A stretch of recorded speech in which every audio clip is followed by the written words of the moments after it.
What's up, duelists? Happy Friday. Well, for you guys, it's Friday. For me, it's Tuesday. I'm recording these a bit in advance because I am traveling to do some really fun stuff with RJ in Oregon this weekend. That should be coming up very soon. Of course, there's one thing I have to tell you before I get into the deck list. Stay here. Wait, stay. Don't skip forward. There is a $2,000 prize pool Edison format tournament this weekend in North Carolina. It is going to be played at Big Boy Gaming in Smithfield, and registration closes, I think, at 10 a.m. The tournament starts at 11 a.m. That tournament will also be streamed on their channel. I'll post a community post with that when they're streaming the tournament tomorrow, which will be Saturday for you guys. It's going to be a really sick tournament to watch. A lot of really strong players are going to that. I think Raikoko, Cameron, Silchus Ruin, Hydro Pump. A lot of high-profile players are going to be at that event, so it's going to be a really cool event to watch. So make sure you guys tune into that. And then, of course, they were gracious enough to send me the top 4 deck list as soon as the tournament is over. So I'll have the top coverage for you guys in the next week at some point. This deck that I'm playing today is a stun deck. This is my King stun deck. I love King Tiger. I love Thunder King. These are two of the coolest cards. I think King Tiger is one of the strongest cards in Edison format that doesn't see a lot of play.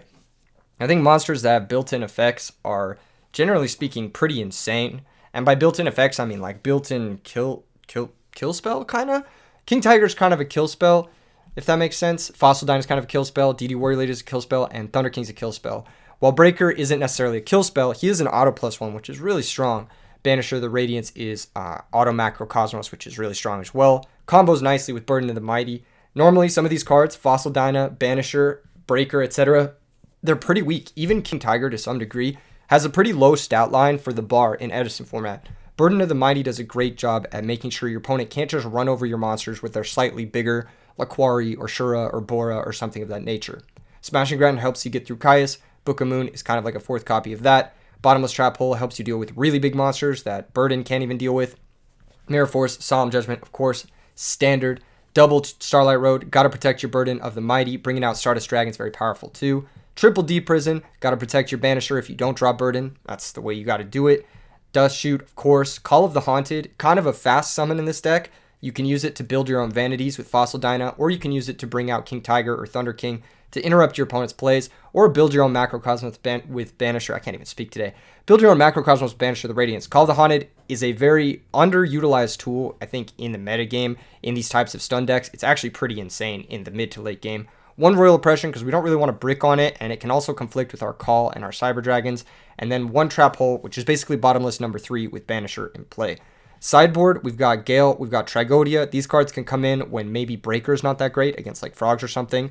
Nobleman to help us deal with Raiko. Book of Moon, again, probably like a solid card just for dealing with like Black Wings, Glads, those types of decks. Aggro Mirrors, it's pretty solid there. Space Typhoon, Heavy Storm for heavy back row decks. Trap Hole for Black Wings. Pulling the Rug for Monarchs and Gadgets, Machinas as well. This card has a lot of overlap. I think it's a very strong sideboard card. 1 Mask of Restrict for Monarchs. That deck can be kind of a bitch for this deck. Yes, we do have Dyna, we do have Banisher. We have a lot of tools to help us deal with that deck, but having the extra Mask of Restrict can be really useful. This also helps a little bit against the Titanial Dandelion decks. Those decks can be a problem. That's why we have the 2nd Oppression as well. And then double Compulsory Evacuation Device for Vayu Turbo, which is not a great matchup for stun decks usually. It's honestly sometimes a pretty bad matchup for this deck. So that's pretty much the deck. The extra deck's fairly straightforward. Only thing you really need is the double Stardust, double Chimera Tech. The rest is the stuff that you can potentially make with the Gale in the sideboard. I've got 2 replays for you guys. The first one's against Prop. I do win the rock, paper, scissors. I'm just going to show my hand for these because I'm going to go through my thought process. As you can tell, my thought process for this hand is pretty straightforward. I open the fucking nuts. I got Trap Dust Shoot. I got Solemn Judgment. I got Bottomless to protect my King Tiger. I got Starlight Road to protect everything else. So this is going to be a classic. Set 5, summon King Tiger Wang Hu, and just win. Honestly, we're going to take a look at his hand with the Trap Dust Shoot here. Now, there's actually some interesting options. I could take the Green Gadget because he can summon Green Gadget, and then in response to, so he'll go Chainlink 1 Green Gadget effect, Chainlink 2 King Tiger effect. He can Chainlink 3 Limiter Removal effect, which is pretty good, actually.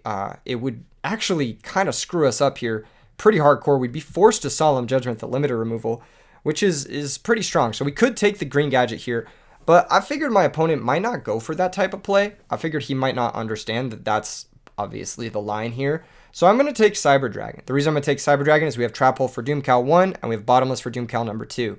Over the course of the long game, we're going to struggle dealing with Cyber Dragon, Doom Caliber, and I can take a gamble and take a risk that he won't see the green gadget chain limiter removal line, or he just might not be in the mood to commit that much into King Tiger in case we have like a way to interact with that somehow. So yeah, we just take the Cyber Dragon. He goes ahead and summons Doom Caliber Knight. We're going to Trap Hole that. Easy clap. That's going to go. He's going to set Torrential past the turn. I'm going to summon King Tiger.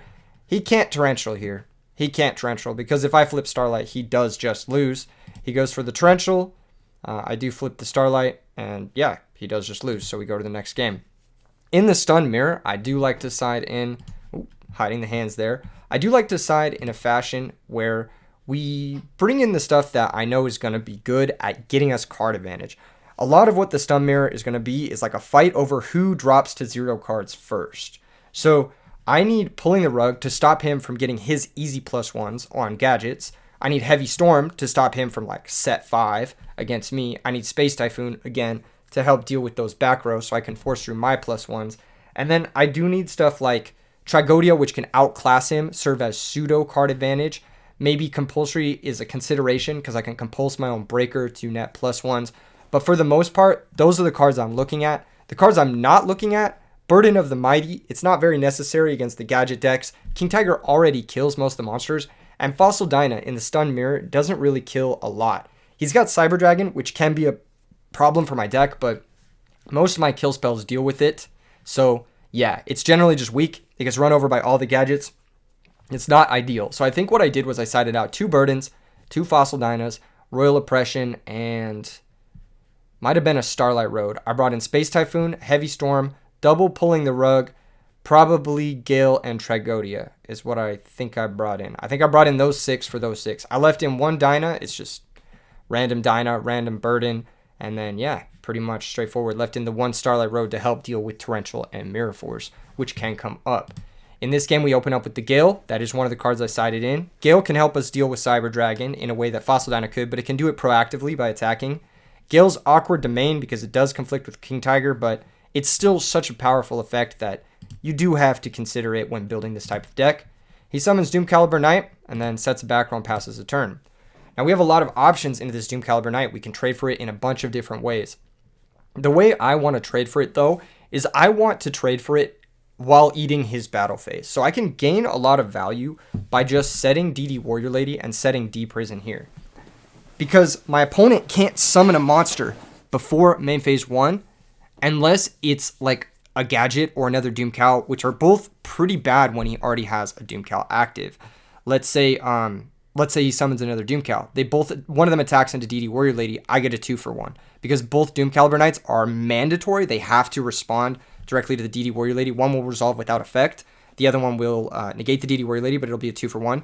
And then if he summons a gadget, he'll have to elect not to use the effect to not proc his own Doom Caliber Knight. So it puts him in an awkward position. If we set DD Warrior Lady, set D Prison, he won't be able to summon a card in main phase 1, and it'll weaken the strength of his battle phase. So that's the plan here.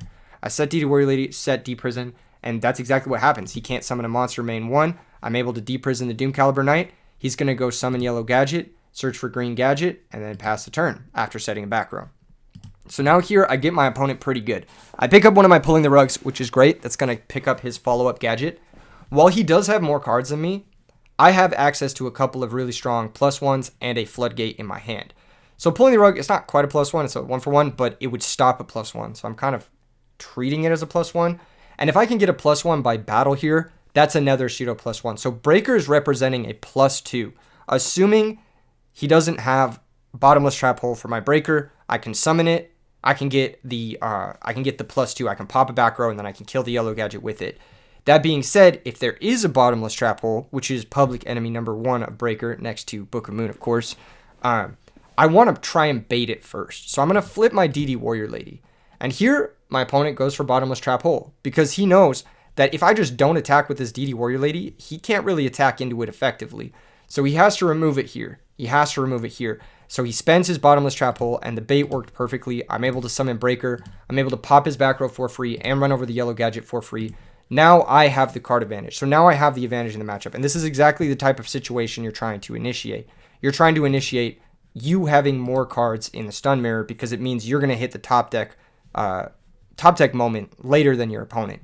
Here I set pulling and deprison. I figure he probably doesn't have Heavy Storm because he set Bottomless and Mirror Force. And there's also a chance he just doesn't have Heavy Storm at all because he's playing Gadget Stun, which is a deck that sometimes just doesn't play Heavy Storm. If he summons a Breaker of his own, we have Pulling the Rug. If he summons a Gadget, we have Pulling the Rug. If he summons something like Doom Caliber Knight that's stronger than Breaker, we have Deprison. So this covers basically all of our bases. He goes ahead and special Cyber Dragon, which is pretty strong here because it means he can play 2 threats this turn. He normal summons the nothing yet. He activates Fissure to clear the Breaker. So he spends Fissure on Breaker. So my one Breaker got 3 cards, which I'm very happy with, honestly. It got the Fissure, it got the Yellow Gadget, and it got the Mirror Force. That's a high value card right there in a stun mirror. He normal summons Red Gadget, and I could take this opportunity to hope my opponent makes yet another mistake and doesn't go into Chimera Tech main phase 2. But then we're taking a ton of damage. He's getting a search. It's keeping his monster lifeline alive. We already have Gale to deal with Cyber Dragon. We already have Deprison to deal with Cyber Dragon. Gale actually deals with Cyber Dragon at +1, which is insane.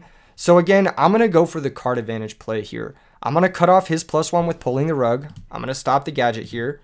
And then I'm going to take this 2100 damage and use Gale to +1 over the Cyber Dragon. There's a chance he doesn't have another back row because he set Bottomless and Mirror Force last turn. So there's a chance he just doesn't have another one to set because he would have had to draw it this turn. Basically, pardon me. So there's a pretty solid chance he just drew a monster. These gadget decks usually are pretty monster heavy. They play a lot of gadgets. Kind of like our deck. Our deck is actually fairly monster heavy for an anti-meta deck. That being said, a lot of these monsters have secondary effects, so they kind of double as trap cards or removal spells in a lot of circumstances. We pick up our own Cyber Dragon, which is just godly. That means we can special Cyber Dragon, get the +1, make Chimera Tech, and then also normal summon King Tiger this turn. King Tiger getting normal summoned here will stop Tragodia from being summoned, which is one of the cards that this deck plays. It will also stop follow-up gadgets from being normal summoned from the opponent. So we special summon our Cyber Dragon, contact into Chimera Tech, normal King Tiger, attack for 1700, and then attack for 2000. And now we're up a significant amount. We're up a full card, and all of our cards here are very good. King Tiger's a floodgate that can shut off at least the gadgets that we know he potentially has in his hand. Chimera Tech's a strong monster. 2000 attack is very high. Attacks over just about everything in this deck besides his second Cyber Dragon. We have Deprison, which can answer that second Cyber Dragon. And then we have Gale, which can answer that second Cyber Dragon if it comes down. So we have 4 very high impact cards, and we're potentially locking him out of using his main strategy, which is the gadgets. He draws for turn. He activates Burden of the Mighty, then activates Hammer Shot. So he's also on Burden of the Mighty, also on a lot of these removal spells similar to us. I've found that these types of decks could potentially go upwards of 6 of these types of removal spells, Smashing Ground and stuff. But then I find that you're a little bit too threat light.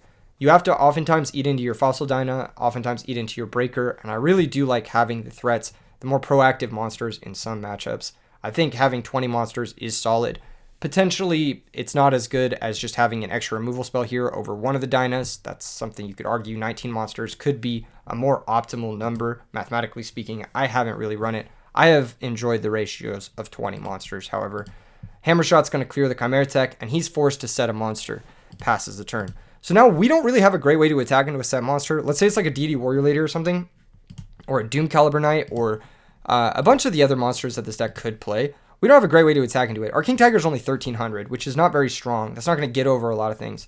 So what I'm going to do is I'm actually going to set the Gale and set the Deprison and set up for next turn to flip my Gale and attack over his monster.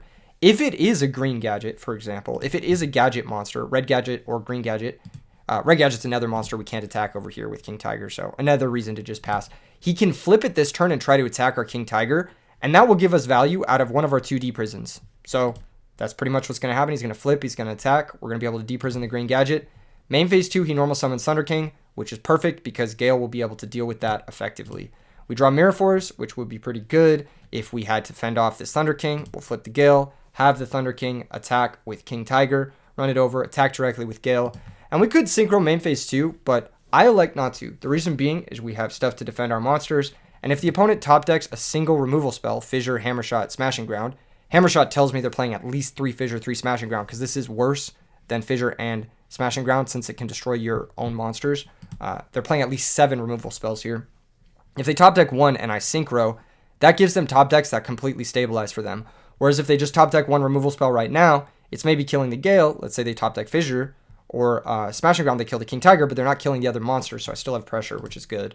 So I attack for a decent amount of damage. He picks up Doom Caliber. We're able to clear that with Deep Prison fairly easily, and he concedes the game. While he wasn't just dead that turn, because we'd have to set this Banisher, we could synchro into Armor Master first, and then normal summon the Banisher, and that should be lethal damage. I haven't really fully run the numbers. Was that 1,300 plus 1,800? Yeah, it would have been lethal damage. So even though he wasn't technically dead until he saw the top deck from us, it was going to end up being lethal there. So pretty close match. I actually really do like the Stun Mirror. I think it's really fun. I think the way you position yourself, the way you use your cards, these tiny micro advantages, like the way I used my Gale, the way I didn't attack a set, etc., the way I got value out of my battle traps and out of my pulling the rug and breaker like that, all those tiny little things will add up to raw card advantage, which ultimately is what dominates the game. I put my opponent into a top decking situation while I wasn't. And the stun decks, they can't really get out of a top decking situation that easily. It's pretty tough, especially when your opponent is representing a diverse range of threats, kind of like how we were here. All right, next match is against I Don't Know 362. This one gets a little toxic. Warning in advance. Warning in advance. If you don't like toxicity, no, I'm just kidding. It doesn't get that toxic. My opponent just goes AFK for a while. We open up with a really solid hand, but we are going second. So he gets to set a monster and he passes the turn. Usually set lone monster could mean a frog. It could mean a hamster. It could mean a bunch of different stuff. And in both those instances, even like Dandelion or, a battle recruiter, something like Mystic Tomato or a Shining Angel, I definitely want to summon Fossil Dyna Pachycephalo and attack into it. There's a good chance I just get a raw +1 by battle here. That doesn't end up happening. It ends up being a Raikou. Raikou pops my Dyna, and that's okay. It sucks. Sometimes it happens. You go 1 for 1, but that's fine. I do get to see what he's on. He's playing Chaos Fairies. Now, I made a vid earlier this week on why I don't think the Chaos Fairy deck is nearly as good as the regular Fairy deck. And this match is actually going to be a prime example of why. Honestly, I think the Chaos Fairy deck is much less resilient, and the cards that it draws are less active.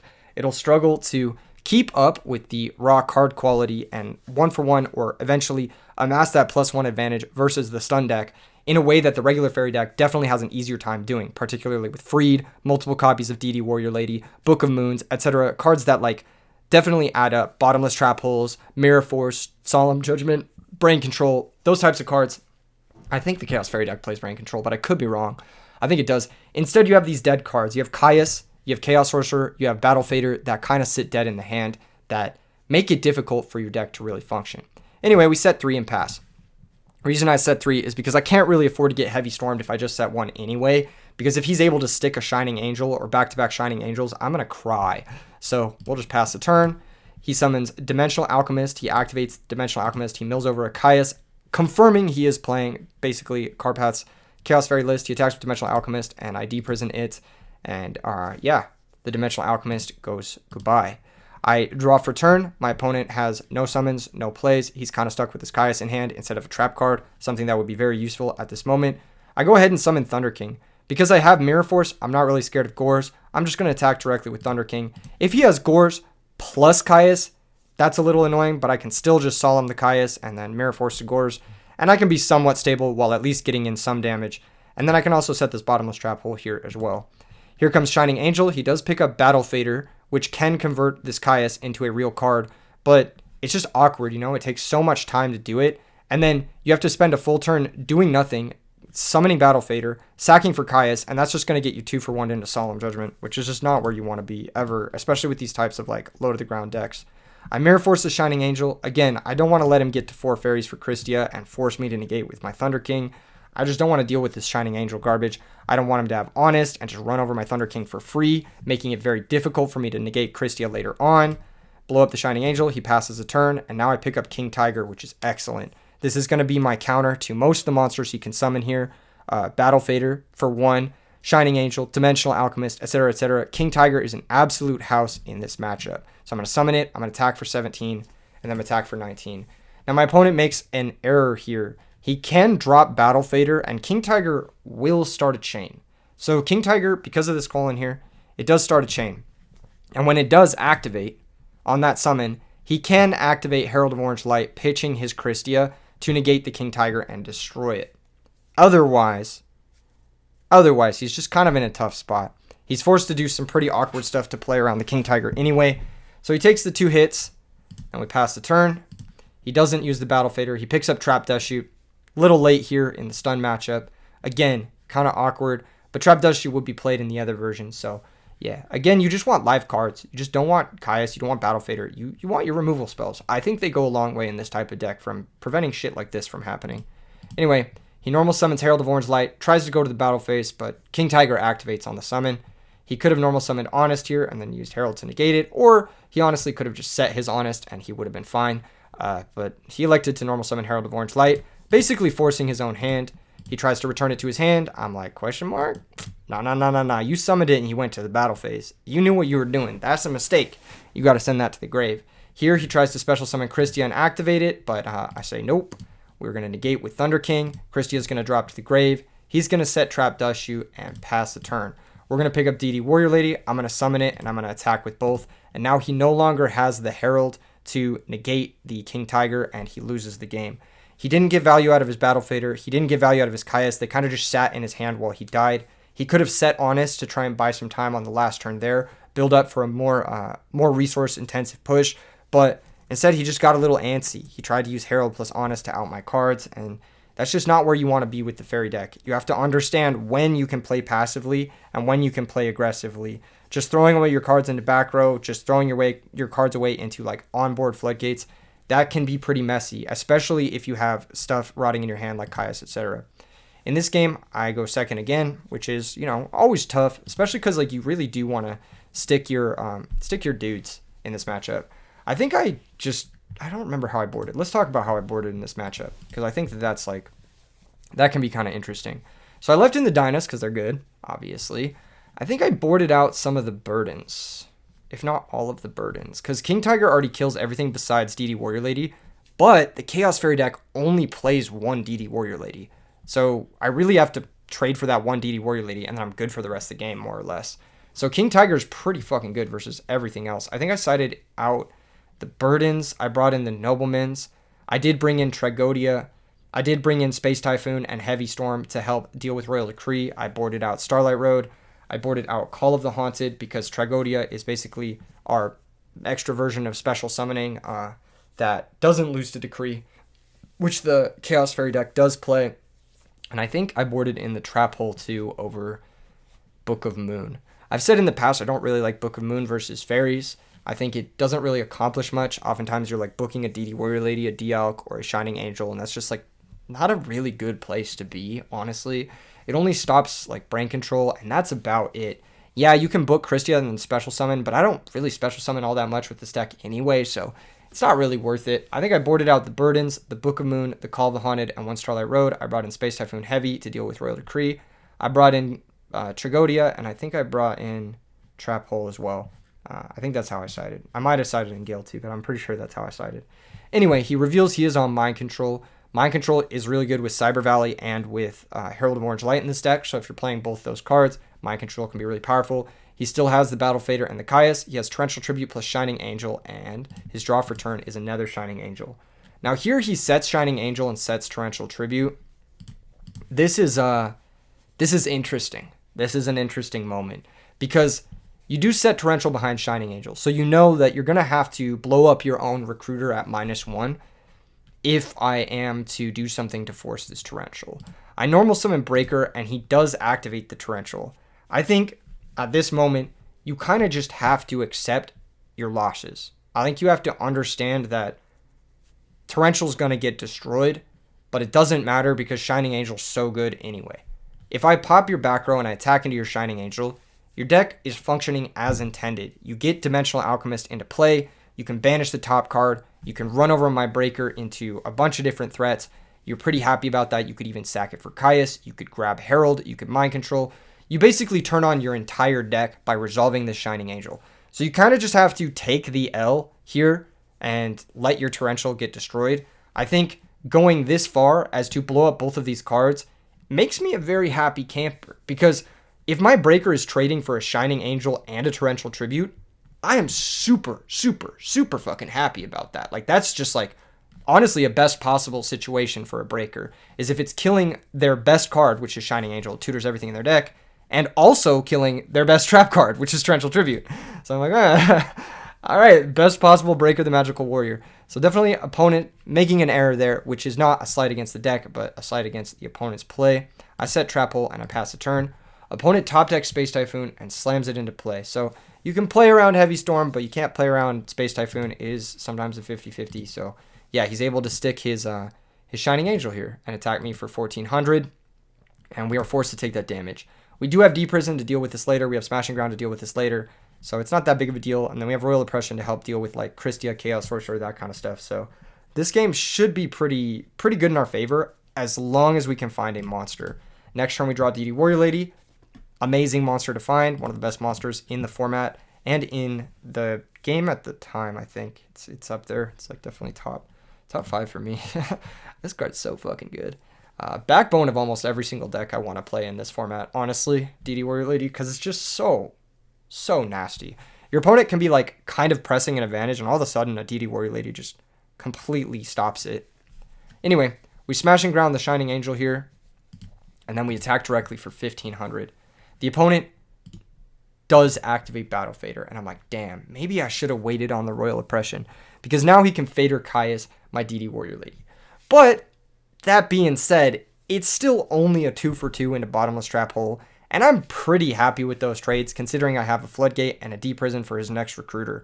Plus, it'll keep both Darks banished, so if he ever does draw Chaos Sorcerer or the 8-star Fairy guy that they play, it will be completely dead, even if they destroy my Royal Oppression. So I'm pretty cool with this. I just set both my cards. The reason I set both is because if his summon isn't a Caius, let's say he was just Battle Fadering just to Battle Fader, and he normal summons Dimensional Alchemist, that could be kind of annoying. I would rather not trade my DD Warrior Lady for a Dimensional Alchemist. I'd rather Deep Prison that. So while I am playing into Heavy Storm here, I do feel the need to set both of these to play around both potential summons from the opponent. He picks up Royal Decree. He sacks his Battle Fader for Caius. I banish the Battle Fader from his graveyard. When this card leaves the field, it does need to be banished. Caius is going to target the DD Warrior Lady, and we are going to chain Bottomless Trap Hole. Also, again, banishing the Caius. So now, no Darks in the grave. We got value out of our trap card. He has Mind Control, Decree. We have Royal Oppression, Dimensional Prison. Now, Decree is really good here. This is a card that I do think is good in Fairy decks in some matchups. It's actually going to be pretty good against us this game. So he sets the Decree, passes the turn. On our turn, we draw into Nobleman of Crossout, which is not great. So we just set the Royal Oppression and pass. He M-Phase Decrees us. So I'm like, shit, okay. Hopefully we don't draw any more trap cards. That'd be pretty bad. He picks up Herald of Orange Light. He passes. We pick up King Tiger, which is one of the best monsters because it's a Floodgate that's not negated by Royal Decree. It also means if he draws Shining Angel or Nova Summoner, he'll be forced to set it, which means we'll get value out of our knock, which is amazing. So I go King Tiger attack, get in the damage that I want to get in. He picks up Caius the Shadow Monarch, passes the turn. He can't effectively Mind Control then summon Herald because King Tiger will still destroy the Herald even if the King Tiger's on his side of the field. We draw a trap card, which is pretty dead into Royal Decree. We do play a lot of trap cards. I side down on trap cards. I side down to about 10 after the Royal Decrees against Royal Decree matchups, but 10 is still a significant number of trap cards.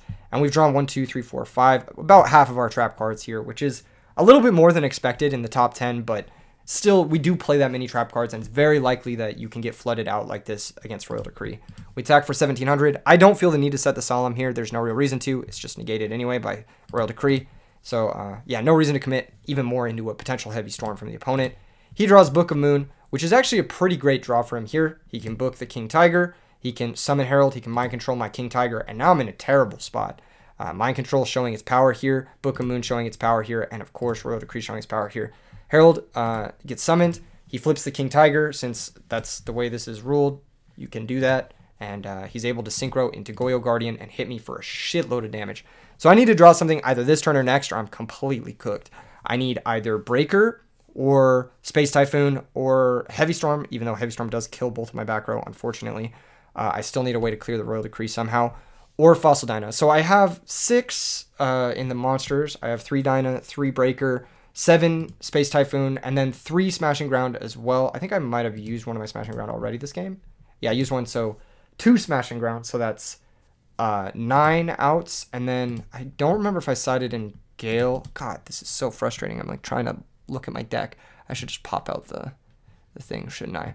Yeah, so it's triple Smashing Ground, triple Dyna. So I have 2 Smashing Ground left in deck, triple Dyna left in deck, triple Breaker left in deck. So I have at least those 8 outs, and then I have double DD Warrior Lady left over. So there's 10 outs there, and then I think that's it. Space Typhoon also works. Yeah, so I have I think like 11 or so outs to this Goyo in my 30 card deck. So I'm a little bit under, I think 30% or a little bit over 30% to draw one. He attacks for 28, and we do pick up an out. Thankfully, very lucky. We did have at least one more turn to go for it, so we were slightly favored to hit one on one of the next 2 turns, but the fact that we hit one immediately is very nice. We're able to set the Dyna and pass because he does draw a normal summon. So had we not drawn like at least a monster to commit to the field this turn, we would have died to this Dimensional Alchemist, but we got very lucky. We drew it. We did brick on trap cards a little bit. We do have a high density of outs, so it's not the most unlikely thing, but it is still pretty lucky. Dimensional Alchemist is going to activate, and he's going to attack into the set with the Dimensional Alchemist. You generally speaking want to attack with the Goyo Guardian. Here, it's just better. This is going to blow up the Goyo Guardian. Yeah, he's trying to play around DD Warrior Lady, but you do have to factor in Fossil Dyna or the fact that I just set a monster to stay alive, honestly. So yeah, passes a turn. We pick up DD Warrior Lady. Again, back-to-back outs to something that would have been a serious issue for us. I go for DD Warrior Lady to banish the Dialk. I don't want him to get into a position where he can kind of bully me with this Dialk. I could have set the DD Warrior Lady. I could have chilled there, but then he sacks for Caius, and we're in a really bad spot. So I'm just going to banish the Dialk and pass the turn. He finds another Dialk, which is really good. It's really, really good. So he gets a couple back-to-back really nice top decks, because if this dies, just gets him another Dialk. Or gets him Fader, which turns on his Caius. So he's had a couple of really, really good top decks. And then on top of that, I think the Dialk also hits. It hits another Fader, but that's pretty good for him. It just gives him another option. Dialk's going to attack for 1800. On our turn, we draw Breaker, which is just... Breaker's insane here. Obviously, it's very, very strong. We can summon the Breaker, we can pop the Royal Decree, and then we can attack over the Dialk. What he wants to grab back here is going to determine the course of the rest of the game. So he can grab back another Dialk, summon that, attack into my Breaker. That's something he could do. He could grab back Nova Summoner, set it, kind of vibe, try to figure something out. He can grab Battle Fader, try to just hope that Fader plus Caius will carry him. Got to be careful, though, because that does kind of get you blown out by Solemn Judgment, which is a card you haven't seen thus far. And it also gets you blown out by King Tiger and Fossil Dyna. Now, Nova Summoner kind of does get you blown out by that as well. Grabbing the other Dialk is probably the safest, because you can either set it or like chill. You don't have to play into Deep Prison even. I think grabbing the Dialk is probably the safest here. But he grabs the Battle Fader. So, I mean, it's kind of hard to tell, because each one of those cards is going to play around a bunch of different things. I think Dialk plays around the most while doing the most at the same time. Whereas I think Battle Fader plays around some of the things Nova Summoner... Actually, I think Battle Fader plays around the least. I think Nova Summoner and Dialk both play around more than Battle Fader does by grabbing those. We're able to set Solemn here to prevent the next Royal Decree or the next Heavy Storm. I set it second to sort of bluff in case he has Space Typhoon, even though he's already used it. So there's really no reason for me to bluff this knock here, if I'm being real. He draws Christia, special summons Christia. I flip Royal Oppression. I pay 800. And here we get into a nice little waiting game. We get into a nice little waiting game where my opponent decides that he wants to just sit here for a while. I'm playing this in real time, by the way. So what works here, or what happens here, is Royal Oppression negates Christia before it hits play. Christia only goes to the top of the deck if it was in play when it goes to the graveyard as a replacement. So since it's not technically in play, the summon will be negated. Royal Oppression will destroy it and send it to the graveyard. He'll go up to 5 fairies.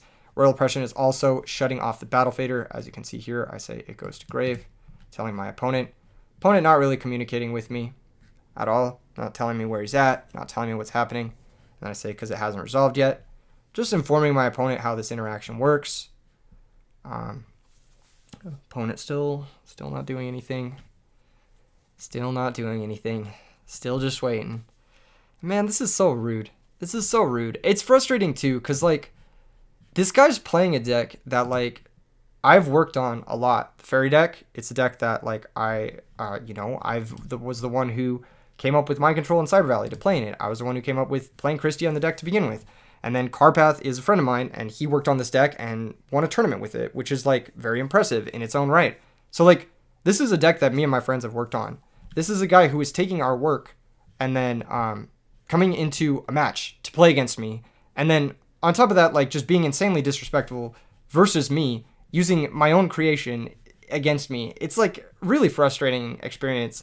It's like, god damn, man. Like I understand being mad, but if you're mad, just quit out of the game. Like that's totally chill. Like I've been mad before. I think a lot of people get mad after losses, and I think it's totally understandable, and it's a totally human thing. And there's absolutely nothing wrong with being frustrated after a loss. I think there's absolutely nothing wrong with that. I totally understand that and can empathize with that. But I can't really empathize with just sitting here and just like being a dick about it. Honestly, like just go do something else. You're wasting both of our time now. Now you're just like sitting in it. You know what I mean? It just doesn't make any sense. I ask him if he's good. No communication, no anything, what's happening at all whatsoever. This is again still playing in real time. It has now been, how long has it been? And then I said, look, it's cool to be upset and all, but just rage quit or something. Like just leave so I can go play my next game. That's literally it. Usually if people do this, because sometimes people will go AFK against me if I beat them or if they get upset over something, I'll just load up a private window and then like open up an alt account and play in it. People always ask me, it's like, oh, why do you have alt accounts? It's because here I say, not that you're really even a bad spot, because he does actually have 2 more turns to draw out of this situation. He can draw a Battle Recruiter and be totally fine here. All he has to do is draw a Shining Angel and just summon it, and he's fine, right? Like that's just, then he's just chilling. If I Solemn it, then I can't Royal Oppression his Battle Fader, and he can Fader Caius, and he's winning. So like, all he has to do is just play this game out. Here, the opponent starts looking at the deck instead of communicating with me, but he's showing that he's still there. He's showing that he's still there, but he's not communicating with me. So this is like basically confirming that he's just being a fucking dick, more or less. He's just wasting my time for the sake of wasting my time. Yeah, which is incredibly rude. I do not condone this. My opponent ends up losing this game. Obviously, we're going to fast forward through the rest of it. I'm not going to make you sit through however long. He eventually, we'll see how long it takes. Eventually, he says back. Eventually, he stops being upset. After about, I think it was 7 minutes, 8 minutes. Yeah, 8 minutes of being upset, he says back finally. Which, okay, he came back to the game. I hit him with an LMFAO. I said, to be honest, you probably should have grabbed Alk back with Alk. Like, you should have done a bunch of stuff differently. You played this game pretty poorly, and now you're losing. So just take the L and learn from it and move on. Like, that's just the way it goes. And I was like, you going to play or you just going to sit there? And he finally says back. And then I say LMFAO. And then I said, you still down to play this out, or are you going to go AFK when you end up losing? And he says, no, I was checking rulings. He wasn't checking rulings. You were looking at your deck. You weren't checking rulings for 8 minutes. There's no ruling there that you need to check. I know how the fucking deck works. I fucking made the deck. You know that. You should know this. You're copying the list from the channel that we have hosted it on. You know my account. You know what's going on here. I top deck Banisher the Radiance. This is going to be really good for us because we can attack directly. It means if he activates Battle Fader, we can negate it. It won't go to the graveyard. It'll get banished, and he won't be able to top deck Chaos Sorcerer to kind of save himself here. He sets Sangan, and then on our turn, we have Knock for game, and that's going to be the game. And I hit him with GG's, and he leaves. So, yeah, very, very rude. There was no ruling that you were checking there for 9 minutes, man. It's just not... There's nothing you can that's taking 9 minutes to check, and you don't need to look at your deck to do that. And if you were checking a ruling, you can just type in the chat, I'm checking a ruling, give me a second. Like, you can communicate. That's fucking easy. You don't leave someone hanging for 10 minutes without communicating. That's not how this game works. And this is not a cool way to be. So, if you're watching this, I don't know, 362, if you play in the future, just don't do this again. It's pretty rude. In any case, hopefully, see you guys in the next vid. Smash like, subscribe, that kind of thing. Again, it is a human thing to be mad. It's a human thing to feel emotion and get upset. It's not a cool thing to, like, I guess, obviously, like, you can scream at your computer, you can say obscenities, you can do whatever the fuck you want on your end of things, but don't waste your opponent's time with that. Like, go off and do your own thing and be mad on your own. And that's cool. I think that's totally chill. I think that's normal. Anyway, smash like, subscribe. See you guys in the next one. Peace.